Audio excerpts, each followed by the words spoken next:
Ukrainian President Volodymyr Zelensky paid a surprise visit to troops on the front lines in the Donetsk region, and Zelensky also handed out awards. Standing in a large warehouse at an undisclosed location, Zelensky told soldiers he was honored to be there with them to thank them for protecting the state of sovereignty of East Ukraine and to shake their hands.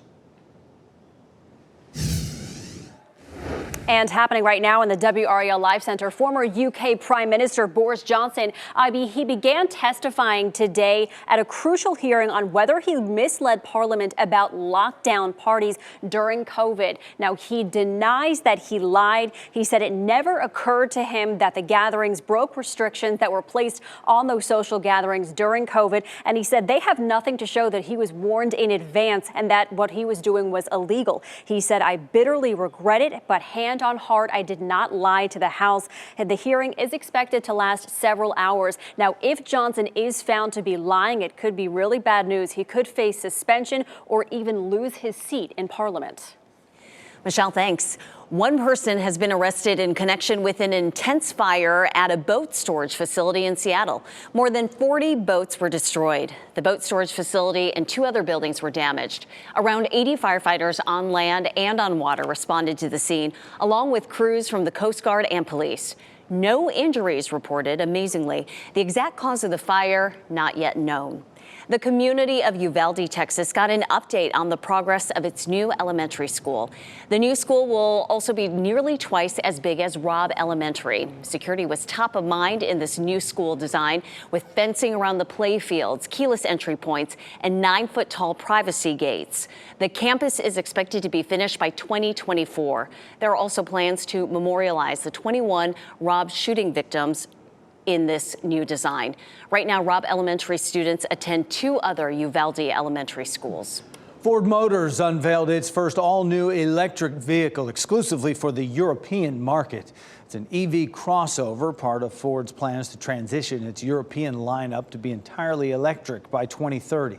The naming is part of the company's strategy to leverage its most iconic brands for EVs, including the Mustang Mach-E crossover and the F-150 Lightning. Ford has no plans to offer the midsize electric crossover in the U.S. Heavy rain and hurricane-force winds walloped California, leaving more than 160,000 customers without power. This is at least the 12th atmospheric river to hit the state recently. Utility company Pacific Gas and Electric says the storm system exceeded all expectations. In San Francisco, at least 5 people were injured, 4 critically, from falling trees across the city. And more rain is expected today. The U.S. News and World Report put together the best places to visit in the spring, and Asheville made the top 3 best spring vacation spots. The report says there is something for every type of traveler there: hiking, stunning estates, local breweries, and comfortable weather. With plenty to do, the blooming azaleas are just icing on the cake. I was there last spring. All right, thanks, Elizabeth. We're also waiting on a big decision from our nation's central bank that will likely affect your family's finances. The Federal Reserve is discussing if another rate hike is needed to fight inflation. The recent collapse of 2 regional banks can also factor into the Fed's decision. WRAL's Ken Smith is here with one local economist's take on what the Fed could do later today. Ken? You know, Jeff, I can't stress enough how big this decision is, especially when you consider the uncertainty in the banking sector. Inflation is still going up, even though it's down slightly from this time last year. Many financial observers believe the Federal Reserve is between, and forgive this reference, a rock and a hard place, really.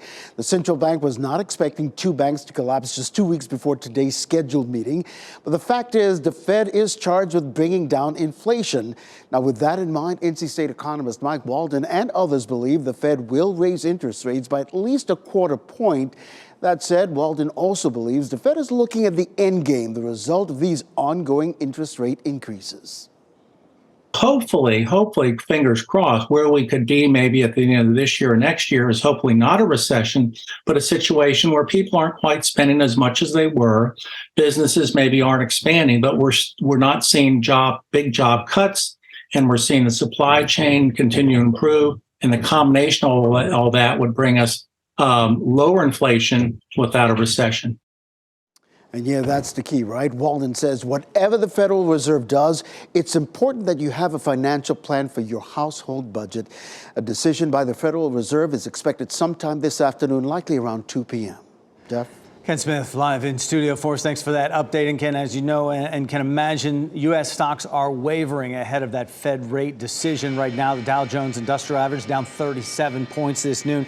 But a couple of things in positive territory right now. S&P 500 clinging to positive territory, just a point in the positive. And the NASDAQ is up 18 points this noon.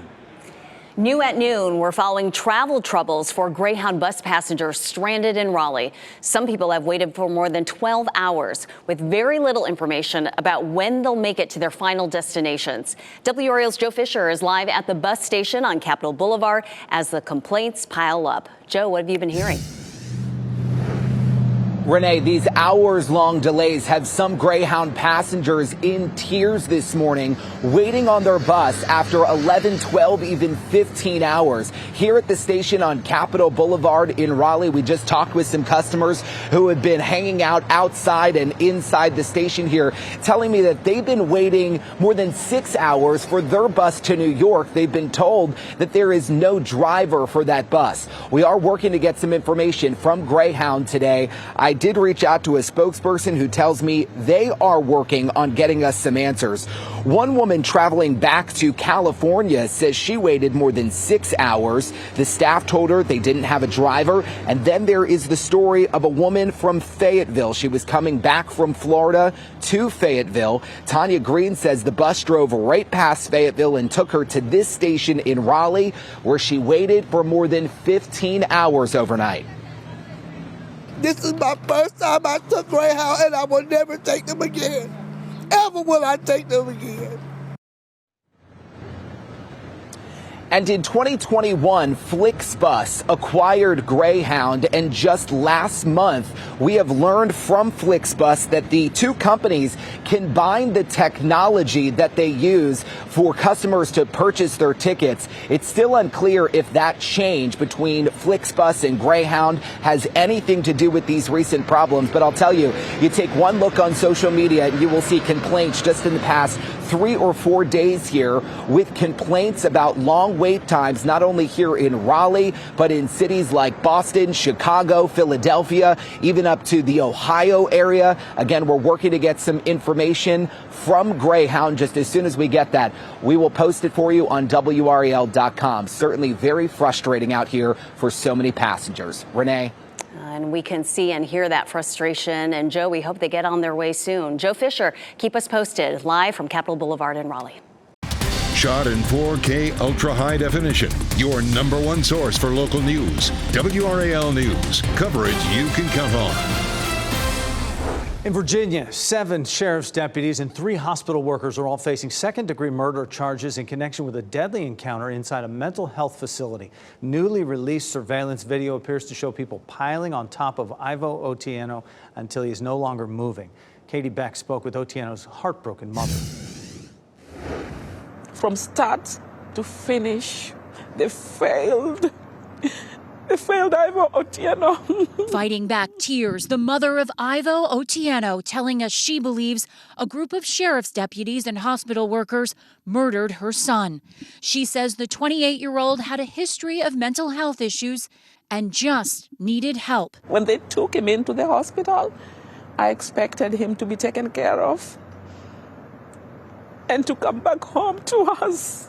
The final moments of his life captured on surveillance video March 6th, when he was transferred from Henrico County Jail to Central State Hospital in Dinwiddie, Virginia. In the video, which is silent, you see a shackled and handcuffed Otieno led into an admission room. Minutes later, deputies and staff pile on top of him, with 11 minutes going by before he appears unresponsive. Staff at the hospital and later emergency responders are seen attempting to revive Otieno. You're responding for a 28-year-old male that is not breathing. CPR is in progress. Otieno dying about 90 minutes after arriving at the hospital. Prosecutors have said state police investigators were told Otieno had become combative during admission. Following the release of the surveillance video, a defense attorney for one of the charged hospital workers asked a judge to impose a gag order to prevent any further evidence from being released, arguing it could taint a potential jury pool. In this day and age, there's no way to unring those bells. Otieno's mother says she feels some relief that the video is public, arguing transparency is needed for justice. What's next for you in this journey? I want justice for my son. I want those monsters, those animals that treated him so wrong and squeezed the life out of him. I want them brought to justice. A mother's pain. That was Katie Beck reporting. Now to South Carolina, where another mother is also seeking answers in her son's death. Authorities are now investigating the case of Stephen Smith as a homicide. Smith was a former classmate of Buster Murdaugh, the surviving son of recently convicted killer Alec Murdaugh. The change comes 8 years after his mysterious death. Lawyers for the family say investigators have agreed to work with them and participate in exhuming Stephen's body for a private autopsy to gather more evidence. It's all validation for the victim's mother. My heart, this was not a hit and run. I think he was murdered, and I just need to prove. A Netflix documentary raising the possibility of a relationship between Smith and Buster Murdaugh.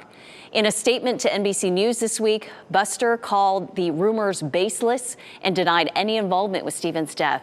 No one in the Murdaugh family has been implicated in Smith's killing. An effort to legalize sports betting could face its longest odds yet today. 2 House committees are set to vote on a bill after a third gave it the green light yesterday. Our NC Capitol team says one of those committees, the Judiciary Committee, could have a shot at derailing this bill. A similar measure failed last year by a single vote in the House. Governor Roy Cooper supports the bill and even included $85 million from sports betting tax revenue in his budget plan. A plan to bring a federally funded health insurance idea to hundreds of thousands of North Carolinians is reaching final approval now. Lawmakers in the State House will debate the Medicaid expansion bill today. It passed through the Senate last week. The issue of Medicaid has been debated for a decade. If it makes it through the House, it'll head to the governor's desk to become law. Medicaid expansion would not officially happen, however, until the new state budget is approved. Happening right now in the WRAL Live Center, 2 additional deaths are now linked to recalled artificial tears. The CDC says these were distributed by Urzicare and Delsum Pharma last month. This is what they look like. A rare strain of bacteria found in the drops has been linked to dozens of infections, as well as cases of vision loss, even surgical removal of eyes. As of yesterday, the CDC says 68 people in 16 states have infections. So these 2 additional deaths now account for a total of 3 deaths that have been linked to the bacterial infection. The company is urging everyone to throw them away and not use them. You can get free house screenings today at a mobile event in Raleigh. Blue Cross Blue Shield of North Carolina is holding a mobile clinic at Wake Tech's North Campus until 4 today. You can get blood pressure screenings and free COVID-19 vaccines and boosters. Free boxes of food for people experiencing hunger will also be on hand. HIV and STD testing are also available until 2 this afternoon. Progestogen-only contraceptives like the mini pill and IUDs carry a similar low increased risk for breast cancer as other hormonal contraceptives. They found that progestogen-only contraceptives, which do not have estrogen, are associated with a 20 to 30% relative risk for breast cancer. That aligns with previous research on combined hormone contraceptives. The average woman has a 1 in 8 chance of developing breast cancer at some point in her life, so the study suggested that hormonal birth control slightly ups those odds. Toothpaste and flosses and brushes, so many choices when it comes to caring for your teeth and gums. Choosing the right product can be a bit confusing.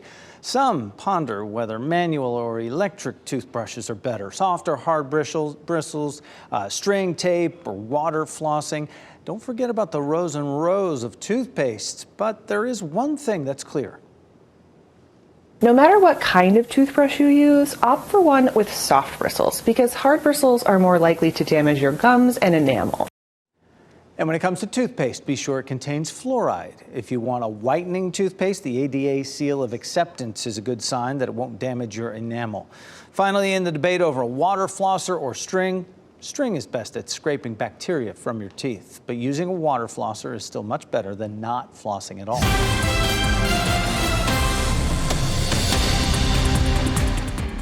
Happening right now in the WRAL Live Center, we're following some breaking news out of Denver, Colorado. Police are on scene of a shooting at East High School. We have the live video here for you.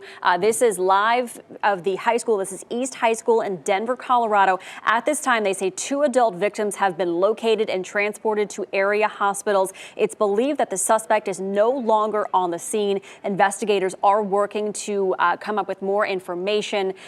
They say the PIOs are on their way to the scene. They're going to give the media an update, but you can see a large police presence. Again, 2 adult victims transported to the hospital after a shooting at East High School in Denver, Colorado. The FTC is warning people about scammers using phone calls to scan their voice. The agency says criminals only need 3 seconds to use voice cloning tools and then use it to deceive family and friends. The FTC recommends verifying the story with the person believed to be on the other line with a trusted phone number and not just trusting the voice. If you get a call from an unknown number, let the other person speak first. To combat the spread of misinformation online, some politicians are calling for social media sites to do a better job at regulating false posts. But a growing number of educators say it's still critical to teach kids how to identify misinformation. Jackie Ibanez takes a closer look at how efforts to teach digital literacy are being accomplished. With just a few clicks, or even a brief scroll, access to piles of information are quickly at our fingertips, thanks to the internet. But as helpful as the digital world is at spreading knowledge, it can be just as harmful because of how easily misinformation can spread online.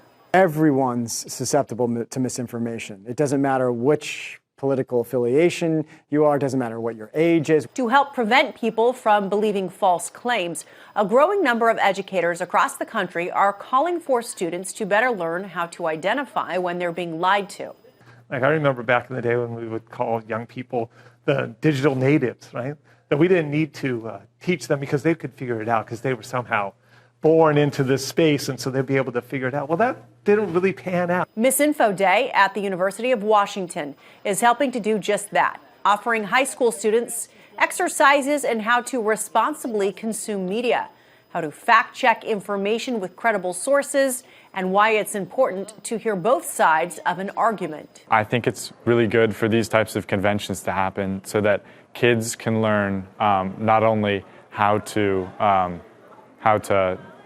prevent the spread of misinformation, but also how to teach older family members that may have a harder time as well.